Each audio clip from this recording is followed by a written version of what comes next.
Happy spooky season, everybody. Welcome to another episode of the Lunch Table Podcast. In this video, we're going to give you our review for The Fall of the House of Usher, now out on Netflix. Pretty good show, in my opinion. Akram and I just watched it. Akram, why don't you give us your opinion on it? Yeah, I was impressed with this show. I was left disappointed with, I believe it's called Midnight Club. Mike Flanagan is pretty great at making these shows, but that one was weaker. So thankfully, The Fall of the House of Usher, I think, in my opinion, was one to really remember from years to come, kind of like Midnight Mass or The Haunting of Hill House. This is, like, for me, really meaningful too. There was a lot of quotable moments, and it actually got me thinking a lot about society. So when a show does that, I think that's really great. Inspired by Edgar Allan Poe's story, there are some nice quotes from that story also embedded in here. I think the whole thing was just really, really well done. Yeah, I think Netflix tends to do horror really well. Sometimes they're hit or miss, but I feel like this was a hit in my opinion. I almost felt like kind of like Cabinet of Curiosities that we did a long time ago.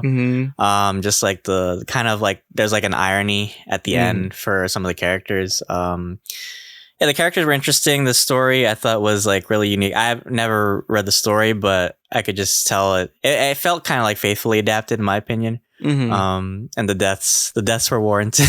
Yeah. The deaths were actually like really unique how they did each one. I kept thinking in my mind like maybe is it like related to like the 7 deadly sins or something, like each person. I know you said like earlier like a lot of people would say the same thing. Yeah, in the back of my mind, stuff. I don't know, maybe just like I make like these weird connections somehow. But maybe yeah. I mean, this would match more if that was the case. Yeah, you're right about that. What did you think about the cast? Because the cast, we have a lot of familiars coming back, but I just think they remind me so much of Succession in a way. They're so deliciously bad. You know, what did you think about them? I'm not too familiar with the cast, to be honest. The only one I recognize was like Mark Hamill. But I thought they did their roles really well. I think they really made it feel, it was actually like really sad because like it did kind of feel like this Succession kind of family where like there's a toxicity about it, and it's a terrible deal for all of them. And it is kind of like related to like power and how like people will do anything to attain it, even curse their loved ones, right? So I think each death and each family member kind of like added to that delicious toxicity and also that tragedy of it. It feels very like almost like a tragedy at the end, where it's like, but it's something about it feels almost rewarding seeing each death happen in that kind of delicious Edgar Allan Poe style. Yeah, it did freak me out. I tell you what, they were really creative. They went full Final Destination with this.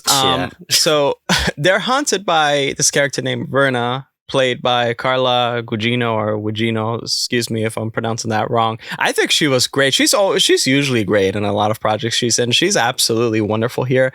I'm not familiar with Edgar Allan Poe's story, but in my eyes, or my opinion, I kind of feel like she is like the devil or some witch or something like that. Demon, yeah. Yeah, and I just love how she's hunting these people down over time, but I just love the way how she goes. It's something really friendly when she tries to console a certain person. Like, for example, with Roderick, it's just like straight to business, but it's as if she's a force of nature trying to just teach him a lesson.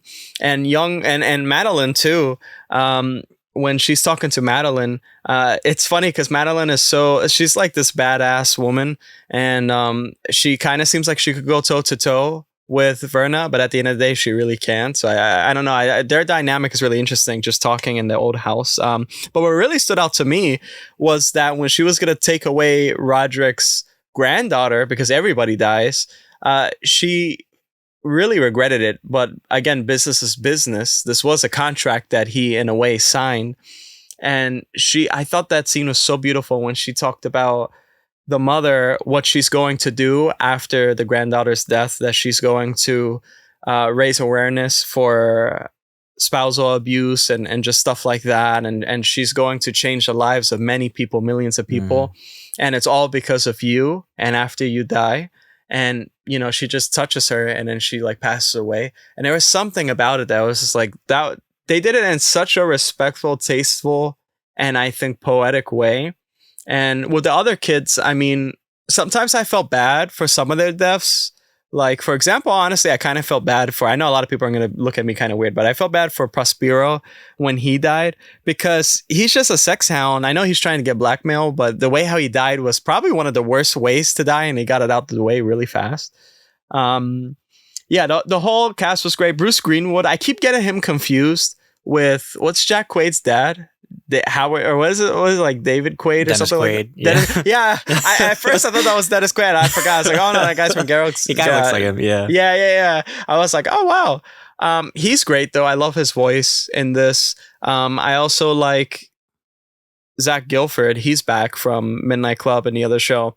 As the young Roderick. I like his character a lot. We also get Carl Lumbly. He's wonderful. He's absolutely wonderful as the old August. And, everybody honestly here is just really great. And I think it really, that's what I'm saying. It means a lot because when they talk about society, and these characters kind of represent different parts of society, and they're all getting knocked off, just to show you how life is so short. Even there was Juno, she talked about how life is so short when all these people are dying and stuff like that. I don't know, the whole thing just fit really well, super poetic. And I think we could learn a lot from just some stuff that was happening here. I think when a show does that, it's a really powerful show in that aspect. I find it really interesting that they use like a pharmaceutical company as like an outlet for this horror story. I would never have thought of that. I don't know if that's like faithful to the actual story. Because the family aspect, you can kind of make that generic, but to make it specifically about like a big corporation and to like turn it on its head and it's like, oh, a deal with the devil. I think that's really interesting. And yeah, I think it definitely talks about society, right? It talks about, like I said, like power, abuse as well. Do you think like some of the themes kind of like fit?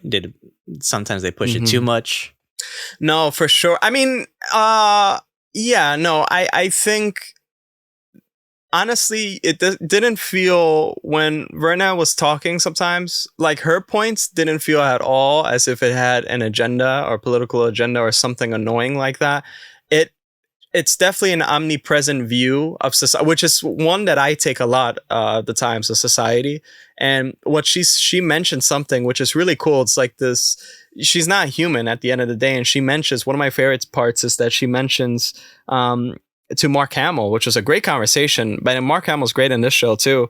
But they were talking and she mentions how like you humans can't live without money, which is funny because if you all stop making movies, games, and all of that stuff and put all your money together, you could literally solve all the world's problems in 1 year. And it got me really thinking, it's like, damn, yeah, that's true. I mean, it's not even like a socialist type of idea, what she's saying. It's just, it's in general kind of true. Because at the end of this day, Madeline even mentions that now the money that they're using is actually fake. It's not real. It's just ones and zeros. It takes that type of view. And it kind of makes humans smaller, and it gives you like a scale. Like Verna really is a force of nature. And these people, no matter how rich you are, you can't fight death, especially you can't fight the devil.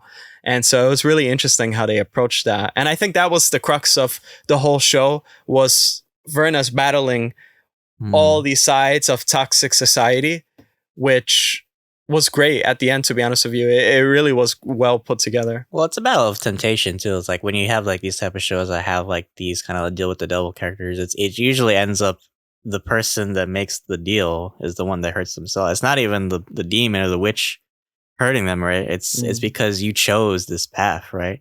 Albeit, there's sometimes where you have to take like an outlet because I think they were gonna get arrested or something for like killing the boss guy. Yeah. But in the end, it ended up being worse because now all your family is dead, and then you're like cursed. Basically, I'd rather fucking go to jail than that shit. Yeah, Verna was like the Punisher of Howard Saints and made you kill your kids, Howard both of them. And at the end, he was like, you hear the explosion in the background, like. Yeah, that's how it was exactly. So that being said, I can't wait for Mike Flanagan's next project. I hope that he keeps up the highs, and I think a lot of these shows are, for the most part, really thought-provoking in a sense, and I like how he deals with different things, where it doesn't just feel like generic horror, it actually feels meaningful, and it feels like sometimes these characters, you feel like you're watching something that you get some gossip from, or something like that. It's just something about it. It's great. It is not too scary, too. It's not super scary. There were some ugly scenes, like the children's deaths. Over time, they reappear as ghosts, so sometimes that's like a shocker, or like that jump noise, which sometimes is a little bit annoying, but honestly, I don't think it was jaunting the way how they did it, or the flashbacks, I don't think was jaunting as well. More well. of a thriller, if anything. Yeah, exactly. So, if I were to rate this show, I'll give it a 9 out of 10. You're going to give me a jump scare or something? No, I give it a 9 out of 10. How about you? I'd probably give it a 9 out of 10 too. I really enjoyed it. I thought it was very, like you said, thought-provoking. I love what Netflix does with horror, and they kind of like twist it on 10 to make it feel more intelligent and not, like you said, just very generic. Kind of like just we throw a jump scare at you every 10 minutes, right? It actually makes you think about society in a way, and kind of like it's almost like a self-reflection thing. I think it's really cool. Absolutely. But guys, that's our review for the fall of the House of Usher. Now Netflix, let us know what you thought of it, if you think perhaps we'll see season 2 as well. But if you stay to the end of this video, please leave a like down below, sub to the channel if you enjoy our content. We do plenty of reviews. But until then, guys, happy Halloween, and thanks for having lunch with us. Don't make any deals too, guys. Be careful of your deals. Take it to your lawyer first. I'll see you guys.